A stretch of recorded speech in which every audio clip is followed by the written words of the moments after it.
Tell us a bit about how activism plays into Rowdy Girl and how it's not one size fits all. Yeah, that's a good question. I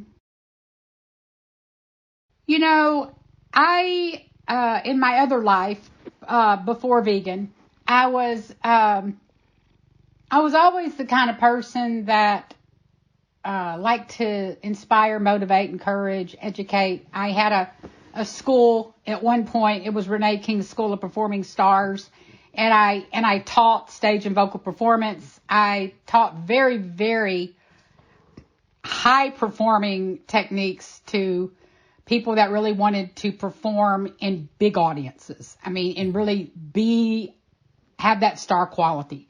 I'm the kind of person that always wants to inspire greatness in others. That's just who I am. Okay. So you take that, and now that I'm vegan for the animals, animal rights was a no-brainer. It was like, I am going to naturally inspire and educate, and I'm going to do it in a very, very interesting way where performance and theatrics plays into it, because that's who I am. And it works for me. I mean, my activism is, I love it when people ask me, what do I do with the eggs? I mean, that lets me talk about chicken periods for a long time. And it really, throws people a loop, whenever I tell them all that. It doesn't matter. Whatever anybody wants to say to me, ask me questions.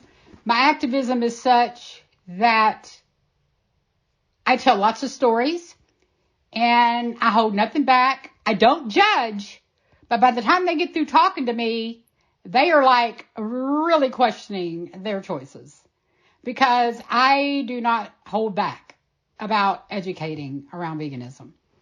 And the second, I just want to ask a real quick question there about this. It's an add-on to this. Like, very specifically, you make this choice. So one day you're not vegan, the next day you are vegan, and suddenly you're on a mission, and you look around and you're in like ranching territory. So it's like, once a person might say you're in enemy territory, and like you've got to change hearts and minds.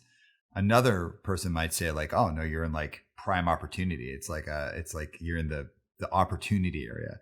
Like, you obviously, not to use a term that I think we could joke about, it's like you're going to have a lot of beef with people who are trying to change, who are like, you're trying to change their thinking. Like, when you made this change and you got into this activist space, how did you handle people's negative reactions and people's pushback and people not wanting to talk to you? Like, how did you get into that space where you can influence thinking, and how do you keep doing it? Well, a lot of people ask me this question, and Texas has this persona of being all cattle ranching, and people like push it back and all that. I didn't get a lot of pushback from cattle ranchers. I got more pushback from vegans than I did cattle ranchers, honestly. And because I am not your typical vegan. I hung out with cattle ranchers, and still do to this day. We work with cattle ranchers. We buy hay from them. They help us fix fences. We work with vets that are cattle ranchers. They're curious about what we do. They don't put us down, not to my face anyway.